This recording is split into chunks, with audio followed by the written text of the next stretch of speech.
नमस्कार दोस्तों, आप सभी का स्वागत है आपके पसंदीदा होम्योपैथिक यूट्यूब चैनल में। मैं डॉक्टर विपुल कुमार आप सभी का स्वागत करता हूं। और आज हम बात करने वाले एक बहुत ही कॉमन सी समस्या के बारे में, जो यदि आपके आसपास में दो लोग प्रेजेंट है, उनको भी यदि आप पूछोगे तो दो में से एक को तो रहेंगी रहेंगी, या हो सकता है आपको ही हो। जी हाँ, बहुत ही कॉमन समस्या है जिसे हम कहते हैं दांत सड़ जाना या दांत में कीड़ा लगना। इसे हम मेडिकल टर्म में डेंटल कैरीज के नाम से जानते हैं। तो आज के इस वीडियो में जानेंगे कि आखिर ये डेंटल कैरीज होते क्या है, इसमें क्या तकलीफ हमें देखने को मिलती है, इसके लक्षण क्या क्या होते हैं और क्या कारण है जिसकी वजह से हमें इसके पेशेंट दिन ब दिन ज़्यादा देखने को मिल रहे हैं। इन सभी के बारे में डिटेल में आज के वीडियो में बताने वाला हूँ, तो वीडियो अंत तक जरूर देखेगा। और हाँ, लास्ट में इसके लिए काम में आने वाली होम्योपैथिक दवाइयों के बारे में भी बताऊंगा, तो वीडियो अंत तक जरूर देखिएगा। चलिए बिना किसी देरी के हमारा डिस्कशन शुरू करते हैं।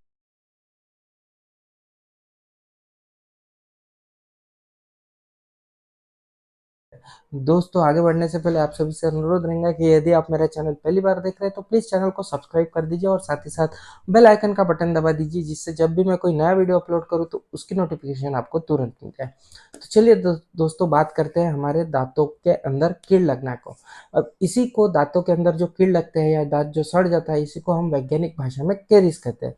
इससे दांत सड़ने लगते हैं और धीरे धीरे जड़ तक जब वह बीमारी बढ़ जाती है तो दांत गिर जाता है, या कई लोगों के अंदर दांत नहीं गिरता है तो दर्द बहुत ज्यादा होता है।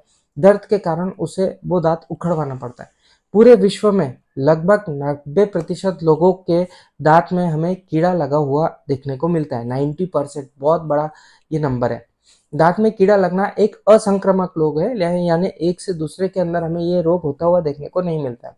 अब इसके कारण क्या है, तो सबसे मेन कारण है हमारा आधुनिक रहन सहन और खान पान।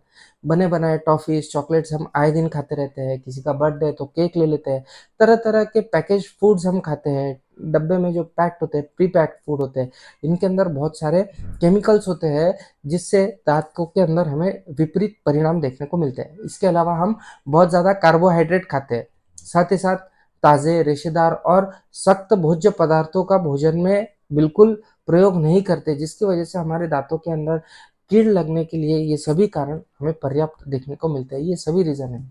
तो मेनली हमारा डाइट है जिसकी वजह से हमें दांतों के अंदर कीड़ लगते हुए देखने को मिलते हैं।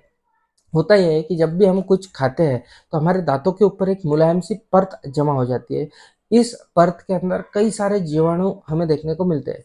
ये सूक्ष्म जीवाणु एक तेजाब उत्पन्न करते हैं जो दांतों और मसूड़ों पर बुरा प्रभाव डालते हैं। गणना अनुसार यदि हम देखें तो 1 मिलीग्राम ग्राम परत के अंदर 800 लाख जीवाणु होते हैं। सोचिए, इतनी सी परत के अंदर हमें 800 लाख जीवाणु देखने को मिलते हैं। यह कीटाणु से भरी परत जब दांतों पर जमी रहती है तो इसी से विभिन्न प्रकार की दांतों की बीमारियां हमें उत्पन्न होती हुई देखने को मिलती है। दांतों की बीमारियों से पचाने की जो हमारी शक्ति होती है, जो पाचन क्रिया होती है, वो क्षीण हो जाती है और त्वचा की समस्या भी होती है। कोई ना कोई स्किन की प्रॉब्लम आपको जरूर इसके साथ में एसोसिएटेड देखने को मिलती है। कई लोगों के अंदर तो इससे बाल भी झड़ते हुए हमें देखने को मिलते हैं। वर्ल्ड हेल्थ ऑर्गेनाइजेशन की एक रिपोर्ट के अनुसार यदि दांतों को ठीक से हम देखभाल करते हैं तो 2 से 3 पीढ़ियों के बाद इस रोग से पूरी तरह से छुटकारा पाया जा सकता है। ऐसा नहीं है कि दिन ब दिन ये रोग बढ़ रहा है तो हम यदि केयर नहीं लेते हैं तो आगे जाके ये बीमारी हमारे आने वाले जनरेशन्स को परेशान करती रहेंगी।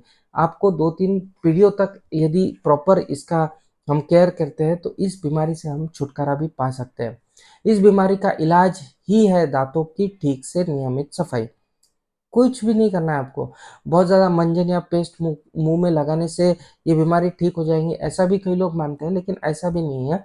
मंजन या पेस्ट मुंह को सुगंधित करते हैं, ताजगी देते हैं, पर चमक या सफाई से उनका कोई संबंध नहीं होता है। पेस्ट और मंजन महंगे भी आते हैं, अलग अलग कंपनीज के आते हैं, शीघ्र ही खत्म भी हो जाते हैं, समाप्त हो जाते हैं। जब भी ब्रश सस्ते में आते हैं 2-3 महीने तक बेहद सरलता से चले जाते हैं। तो पुराने ज़माने में तो हम नीम या बबूल की दातुन से ही इस्तेमाल करते थे और उसी को चबा ले लेते तो ऊपर के जो ये रेशे आते थे वो ब्रश के रूप में उपयोग हो जाते थे, और इससे मुंह की गंदगी और बदबू लार के साथ में हमारी निकल जाती थी और ब्रश का भाग दांतों की सफाई भी कर देता था। तो ये बिना किसी पैसे के हम सदियों से इस तरह से हमारे दांतों की देखभाल करते आए हैं। लेकिन आजकल ये हम नहीं करते हैं। हम मंजन और पेस्ट यूज़ करते हैं, लेकिन कई बार ब्रश की तरफ हम ध्यान नहीं देते। महँगे मंजन और पेस्ट करने से बहुत ज़्यादा फ़ायदा नहीं होगा। वैज्ञानिकों ने ये सिद्ध किया है कि महँगे पेस्ट और मंजन का अधिक प्रयोग ही दाँतों को सुरक्षा नहीं देता।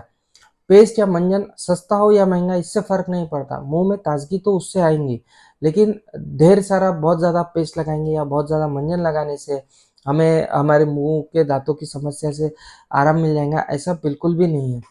इसके लिए बहुत ज़रूरी है कि आप सही तरीके का ब्रश इस्तेमाल करें और सही तरह से इस्तेमाल करें। बचपन से ही माँ-बाप बच्चों को सिखाना चाहिए कि हमें रेगुलर ब्रश करना चाहिए और जो ब्रश है वो प्रॉपरली हमें दाँतों के ऊपर घुमाना, ये बचपन से ही हमें हमारी जनरेशन को सिखाना चाहिए। सुबह और रात सोने के पहले थोड़ा-सा पेस्ट या मंजन लगाकर दाँतों को नियमित यदि आप ब्रश से साफ करते हैं, तो इससे दाँत काफ़ी हद तक आपके मेंटेन होते हैं। ये चीज़ आपको ध्यान में रखना है। यहाँ पे ब्रश के ऊपर कोई भी मैंने आज तक देखा है, कई सारी एड्स भी टीवी के ऊपर रन होती है, ब्रश के ऊपर कोई भी बहुत ज़्यादा ज़ोर नहीं देता है या बहुत ज़्यादा फ़ोकस नहीं करता है कि ब्रश कितना इम्पोर्टेंट होता है। तो अच्छा ब्रश आप यूज़ कीजिए, अच्छी क्वालिटी का, अच्छी बनावट का ब्रश आपको यूज़ करना होता है। अच्छा ब्रश लगभग 2 सेंटीमीटर लंबा होना चाहिए तथा बाहर की ओर से सतह बहुत अधिक चौड़ी या लंबी नहीं होनी चाहिए इससे। तो जितनी चौड़ी सतह ब्रश की होगी, उतनी सफाई की क्षमता उसकी कम होती है।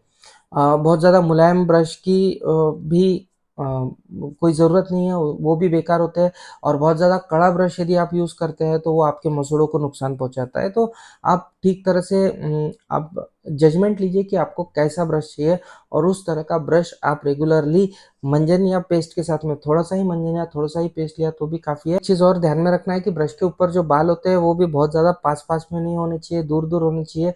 यदि दूर-दूर होते हैं तो वो मसूड़ों को ठीक तरह से मालिश भी हो जाती है और दाँतों के बीच में जो छिपे अन्न कण होते हैं वो भी सरलता से बाहर निकल जाती है। और ब्रश यदि गीला हो, ये सुबह का ब्रश यदि आपको शाम को यूज़ करने के वक़्त गीला लग रहा हो तो उसको इस्तेमाल नहीं करना चाहिए, क्योंकि उस ब्रश के साथ में कई सारे जीवाणु भी हमारे मुँह के अंदर पुनः प्रवेश कर लेते हैं। तो ये था हमारे कैरीज़ का रीज़न और कैरीज़ से बचने का एक सामान्य उपाय। आपको ध्यान में रखना है, ब्रश के ऊपर आपको ज़्यादा फ़ोकस करना है। अच्छी क्वालिटी का ब्रश यूज़ कीजिए इंस्टेड ऑफ अच्छी क्वालिटी का पेस्ट यूज़ करना। ठीक है, पेस्ट लगभग सभी सेम आते हैं, पेस्ट का काम पेस्ट करता है, लेकिन मेन काम जो होता है वो ब्रश का होता है।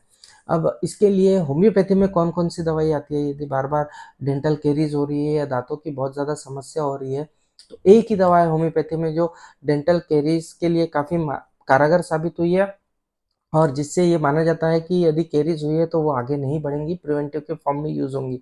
वो है कल्केरिया रिनालिस। कल्केरिया रिनालिस यदि आपको लगता है कि दाँत बहुत ज़्यादा खराब हो रहे हैं, बार-बार खराब हो रहे हैं, तो आप कल्केरिया रिनालिस 30 की 2-2 बूँदें सुबह-शाम कंटिन्यूअसली ले सकते हैं।